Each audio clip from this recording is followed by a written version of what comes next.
ಸ್ವಪಕ್ಷ ನಾಯಕರಿಂದಲೇ ಇಲ್ಲಿ ಸಚಿವ ಕಾರ್ಯವೈಖರಿ ಪ್ರಶ್ನೆ ಮಾಡಿದ್ದಾರೆ. ಸರ್ಕಾರಿ ಸಮಾರಂಭದ ವೇದಿಕೆಯಲ್ಲಿ ಮುಖಂಡರು ಪ್ರಶ್ನೆ ಮಾಡಿರುವಂತದ್ದು. ಬಹುತೇಕ ಪ್ರಬಲ ಇಲಾಖೆಯ ಸಚಿವರು ದಕ್ಷಿಣ ಭಾಗದವರೇ ಆಗಿದ್ದಾರೆ. ಹೀಗಾಗಿ ಉತ್ತರ ಕರ್ನಾಟಕದ ಅಭಿವೃದ್ಧಿ ಬಗ್ಗೆ ಮರೆತಿದ್ದಾರೆ. ಶಾಸಕರು ಕಿತ್ತೂರು ಕರ್ನಾಟಕ ಬೆಳಗಾವಿಯನ್ನ ಮರೆತಿದ್ದಾರೆ ಅನ್ನುವಂಥದ್ದು ಇಲ್ಲಿ ಆರೋಪ. ಬೆಳಗಾವಿಯನ್ನ ಎಲ್ಲರೂ ಕೂಡ ಎರಡನೇ ರಾಜಧಾನಿ ಇದೆ ಅಂತೇಳಿ ಹೇಳ್ತಾರೆ. ಆದ್ರೆ ನಮ್ಮ ಸಿಟಿಯನ್ನ ಇಲ್ಲಿ ದತ್ತುಪುತ್ರನಂತೆ ನೋಡ್ತಿದ್ದಾರೆ. ಮುಖ್ಯಮಂತ್ರಿಗಳು ಡಿಸಿಎಂ ಡಿಕೆ ಶಿವಕುಮಾರ್ ದಕ್ಷಿಣ ಕರ್ನಾಟಕದವರೇ. ಕಂದಾಯ, ಆರೋಗ್ಯ, ಗೃಹ ಸಚಿವರು ಸೇರಿ ಎಲ್ಲರೂ ಕೂಡ ಬೆಂಗಳೂರಿನವರು. ನಮ್ಮ ಕಿತ್ತೂರು ಕರ್ನಾಟಕ ಬೆಳಗಾವಿ ಕೆಲಸ ಆಗ್ತಿಲ್ಲ.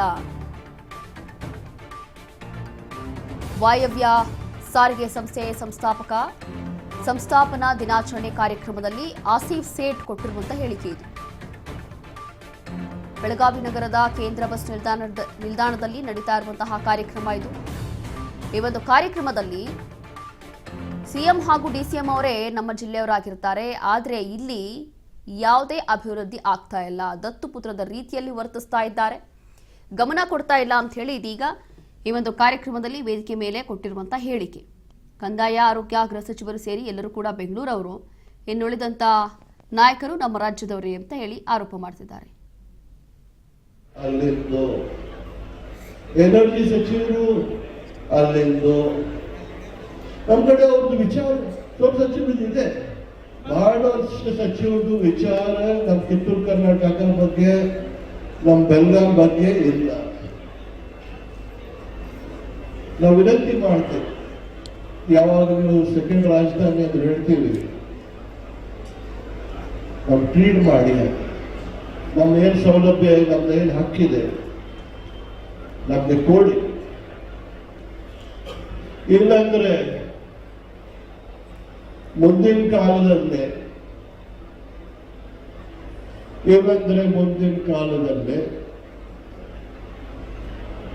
ಒಂದಿಲ್ಲೇ ಇದೆ, ಮುಖ್ಯಮಂತ್ರಿ ಕೇಪೇಬಲ್ ಅವರು ಇದ್ದಾರೋ, ಉಪಮಂತ್ರಿ ಕೇಪೇಬಲ್ ಅವರು ಲಕ್ಷ್ಮೀ ಅವರು ಇದ್ದಾರೋ, ಸತೀಶ್ ಅವರು ಇದ್ದಾರೆ. ಮುಂದಿನ ಕಾಲದಲ್ಲಿ ಆಗ್ಲಿಕ್ಕೆ ನಾವು ಎಲ್ಲರಿಗೂ ವಿನಂತಿ ಮಾಡ್ತೇವೆ. ನಮ್ದು ರಾಮಲಿಂಗಾರೆಡ್ಡಿ ಸಾಹೇಬರಿಗೆ ಇನ್ನೊಂದು ಸತ್ಯ ಧನ್ಯವಾದ ಹೇಳ್ತೀನಿ. ಅವರು ಕಿತ್ತೂರು ಕರ್ನಾಟಕ ಈ ಒಬ್ಬರು ಸಚಿವರೆಲ್ಲರೂ ಕಿತ್ತೂರು ಕರ್ನಾಟಕ ಮತ್ತು ಬೆಳಗಾವಿ ಜಿಲ್ಲೆ ಸ್ವಲ್ಪ ಹಾಳು ಮಾಡ್ತಾ ಇದ್ದಾರೆ, ಸ್ವಲ್ಪ ಹಾಳು ಮಾಡ್ತಾ ಇದ್ದಾರೆ. ನಾವು ಅವ್ರಿಗೆ ಧನ್ಯವಾದ ಹೇಳಲಿಕ್ಕೆ ಬಯಸ್ತೀನಿ. ಅದ್ರ ಜೊತೆ ನಮ್ಮೊಂದು ವಿನಂತಿ, ನಮ್ಮ ಸಿಟಿಗೆ ಸ್ವಲ್ಪ ಬಸ್ಸಸ್ ಕೊಡಿ, ಅದು ಎಲೆಕ್ಟ್ರಿಕ್ ಬಸ್ಸಸ್ ಬರೋ ತನಕ ಅದರ ವಿನಂತಿ ಮಾಡ್ತೀನಿ. ಎಲ್ಲರಿಗೆ ಧನ್ಯವಾದ. ಇಲ್ಲಿ ಕರ್ನಾಟಕ ಹಾಗೂ ಬೆಳಗಾವಿ ಭಾಗದಲ್ಲಿ ಬಹುಶಃ ಹಲವರು ನಾಯಕರು ಇದ್ದಾರೆ. ಆದರೆ ಇಲ್ಲಿ ಈ ಒಂದು ಭಾಗದಲ್ಲೇ ಒಂದು ಅಭಿವೃದ್ಧಿಯನ್ನ ಮರೆತೋಗಿದ್ದಾರೆ. ಇಲ್ಲಿ ಕೇವಲ ದತ್ತುಪುತ್ರನ ರೀತಿಯಲ್ಲಿ ವರ್ತಿಸ್ತಾ ಇದ್ದಾರೆ ಅಂತ ಹೇಳಿ ಇದೀಗ ಬಹುತೇಕ ಪ್ರಬಲ ಇಲಾಖೆಯ ಸಚಿವರು ದಕ್ಷಿಣ ಭಾಗದವರೇ ಆಗಿದ್ದಾರೆ. ಆದರೂ ಕೂಡ ಇಂಥದ್ದು ಯಾಕೆ ಆಗ್ತಾ ಇದೆ ಅಂತ ಹೇಳಿ ಪ್ರಶ್ನೆ ಮಾಡ್ತಿದ್ದಾರೆ. ಈ ಒಂದು ಕಾರ್ಯಕ್ರಮದಲ್ಲಿ ಮಾತನಾಡಿರುವಂತವರು ಇದೀಗ ಹೇಳ್ತಾ ಇರುವಂತದ್ದು, ಸಿಎಂ ಇರಲಿ ಅಥವಾ ಡಿಸಿಎಂ ಅವರೇ ಇರಲಿ ನಮ್ಮ ಭಾಗದವರೇ. ಆದರೆ ಇಲ್ಲಿ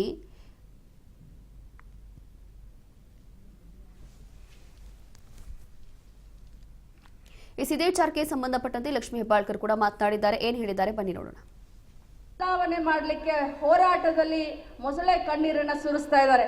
ಆದ್ರೆ ಇವತ್ತು ನಾವು ಹೆಮ್ಮೆಯಿಂದ ಹೇಳಬೇಕಾಗತ್ತೆ, ಯಾವಾಗ ರಾಮಲಿಂಗಾರೆಡ್ಡಿ ಅವರು ಸಾರಿಗೆ ಸಚಿವರಾದ್ರು, ಕಾಂಗ್ರೆಸ್ ಸರ್ಕಾರ ತಮ್ಮೆಲ್ಲರ ಆಶೀರ್ವಾದದಿಂದ ಸಹಕಾರದಿಂದ ಬಂತು, ಅವತ್ತಿನಿಂದ ಇವತ್ತಿನವರೆಗೆ ಇಡೀ ರಾಜ್ಯದಲ್ಲಿ 7,800 ಹೊಸ ಬಸ್ಗಳನ್ನು ನಾವು ಖರೀದಿ ಮಾಡಿದ್ದೀವಿ. ಜನರಿಗೆ ಅನುಕೂಲ ಆಗ್ಲಿಕ್ಕೆ ಅಂತಂದ್ರೆ ಇದು ಜನಪರ ಕಾರ್ಯಕ್ರಮನೋ ಅಥವಾ ಜನ ವಿರೋಧಿ ಕಾರ್ಯಕ್ರಮನೋ ಅನ್ನೋದನ್ನ ಇವತ್ತು ಜನರು ಅರ್ಥ ಮಾಡ್ಕೊಳ್ಬೇಕು. ಯಾಕಂದ್ರೆ ಹೋದಲ್ಲಿ ಬಂದಲ್ಲಿ ಬಿಜೆಪಿ ಅವರು, ಯಾಕಂದ್ರೆ ಕೆಲಸ ಇಲ್ಲ ಅವರಿಗೆ, ಬರೀ ನಮ್ಮ ಮೇಲೆ ಆರೋಪವನ್ನ ಅಪವಾದವನ್ನ ಮಾಡ್ತಾರೆ. ತಮ್ಮ ಅಧಿಕಾರದ ಅವಧಿಯಲ್ಲಿ ಒಂದು ಬಸ್ಸನ್ನು ಕೂಡ ಖರೀದಿ ಮಾಡಲಿಕ್ಕೆ ಅವ್ರಿಗೆ ಆಗ್ಲಿಲ್ಲ. ಆದ್ರೆ ಇವತ್ತು ಗ್ಯಾರಂಟಿಗಳನ್ನ ಕೊಟ್ಟು, ಶಕ್ತಿ ಯೋಜನೆಯನ್ನ ಕೊಟ್ಟು ಸುಮಾರು 7,800 ಬಸ್ಗಳನ್ನ ರಾಜ್ಯದ ಸಾರಿಗೆ ಸಂಸ್ಥೆಗಳಿಗೆ ನಾವು ಕೊಟ್ಟಿದ್ದೀವಿ ಅಂತಂದ್ರೆ ಇದು ಹೆಮ್ಮೆಯ ವಿಚಾರ ಅಲ್ಲ ಅನ್ನೋದನ್ನ ತಾವಿವತ್ತು ವಿಚಾರ ಮಾಡಬೇಕಾಗುತ್ತೆ. ಜೊತೆಯಲ್ಲಿ ಅವರ ಅಧಿಕಾರದ ಸಂದರ್ಭದಲ್ಲಿ ಒಂದು ಜಾಬ್ ಅನ್ನು ಕೂಡ ಕೊಡಲಿಲ್ಲ KSRTCನಲ್ಲಿ. ಆದ್ರೆ ನಮ್ಮ ಸರ್ಕಾರ ಬಂದ ಮೇಲೆ ಇಲ್ಲಿಯವರೆಗೆ ರಾಮಲಿಂಗಾರೆಡ್ಡಿ ಅವರ ಒಂದು ನೇತೃತ್ವದಲ್ಲಿ ಈ ಇಲಾಖೆಯಲ್ಲಿ ಸುಮಾರು 10,000 ರೆಕ್ರೂಟ್ಮೆಂಟ್ ಆಗಿದೆ ಅಂತಂದ್ರೆ ಇದು ಹೆಮ್ಮೆ ಪಡಬೇಕಾ? ಇಲ್ಲ ಒಂದು ಜೋರಾದ ಚಪ್ಪಾಳೆಯನ್ನ ತಾವು ತಟ್ಟಬೇಕು. ಇದೇ ವಿಚಾರಕ್ಕೆ ಸಂಬಂಧಪಟ್ಟಂತೆ ಇದೇ ಕಾರ್ಯಕ್ರಮದಲ್ಲಿ ಇದೀಗ ಸಚಿವ ಸತೀಶ್ ಜಾರಕಿಹೊಳಿ ಅವರು ಕೂಡ ಮಾತನಾಡಿದ್ದಾರೆ. ಏನ್ ಹೇಳಿದ್ದಾರೆ ಬನ್ನಿ ನೋಡೋಣ. ಹೊಸ ಬಸ್ಗಳು ಬೇಕಂತ ಬಹಳ ಸಾರಿ ಬೇಡಿಕೆಯನ್ನ ಮನವಿ ಮಾಡಿದ್ದೇವೆ. ಹಿಂದಿಯವರು ಬಂದಾಗ ಕೂಡ ನಮಗೆ ಭರವಸೆ ಕೊಟ್ಟಿದ್ರು, ಆದಷ್ಟು ಬೇಗ ನಿಮಗೆ ಹೊಸ ಬಸ್ಗಳನ್ನು ನೀಡ್ತೀವಿ ಅಂತ. ಅದರ ಅನುಗುಣವಾಗಿ ಇವತ್ತು 250 ಬಸ್ಗಳನ್ನು ನಮ್ಮ ಜಿಲ್ಲೆಗೆ ನೀಡ್ತಾ ಇರೋದು ನಾವೆಲ್ಲ ಭಾಳ ಬಹುದಿನ ಕನಸು ಇವತ್ತು ನಡೆಸಾಗಿದೆ. ಹೀಗಾಗಿ ಅವ್ರನ್ನ ಈ ಸಂದರ್ಭದಲ್ಲಿ ಅಭಿನಂದಿಸ್ತೇವೆ. ಜಿಲ್ಲೆಗಿರ್ಬೋದು ನಮ್ಮ ಭಾಗಕ್ಕೆ ಹೊಸ ಬಸ್ಗಳು ಬೇಕಂತ ಭಾಳ ಸಾರಿ ಬೇಡಿಕೆಯನ್ನು ಮನವಿ ಮಾಡಿದ್ದೇವೆ. ಹಿಂದಿಯವರು ಬಂದಾಗ ಕೂಡ ನಮಗೆ ಭರವಸೆ ಕೊಟ್ಟಿದ್ರು, ಆದಷ್ಟು ಬೇಗ ನಿಮಗೆ ಹೊಸ ಬಸ್ಗಳನ್ನು ನೀಡ್ತೀವಿ ಅಂತ. ಅದರ ಅನುಗುಣವಾಗಿ ಇವತ್ತು 250 ಬಸ್ಗಳನ್ನು ನಮ್ಮ ಜಿಲ್ಲೆಗೆ ನೀಡ್ತಾ ಇರೋದು ನಾವೆಲ್ಲ ಭಾಳ ಬಹುದಿನ ಕನಸು ಇವತ್ತು ನಡೆಸಾಗಿದೆ. ಹೀಗಾಗಿ ಅವ್ರನ್ನ ಈ ಸಂದರ್ಭದಲ್ಲಿ ಅಭಿನಂದಿಸ್ತೇವೆ. ಜಿಲ್ಲೆಗಿರ್ಬೋದು ನಮ್ಮ ಭಾಗಕ್ಕೆ ಹೊಸ ಬಸ್ಗಳು ಬೇಕಂತ ಭಾಳ ಸಾರಿ ಬೇಡಿಕೆಯನ್ನು ಮನವಿ ಮಾಡಿದ್ದೇವೆ. ಹಿಂದಿಯವರು ಬಂದಾಗ ಕೂಡ ನಮಗೆ ಭರವಸೆ ಕೊಟ್ಟಿದ್ರು, ಆದಷ್ಟು ಬೇಗ ನಿಮಗೆ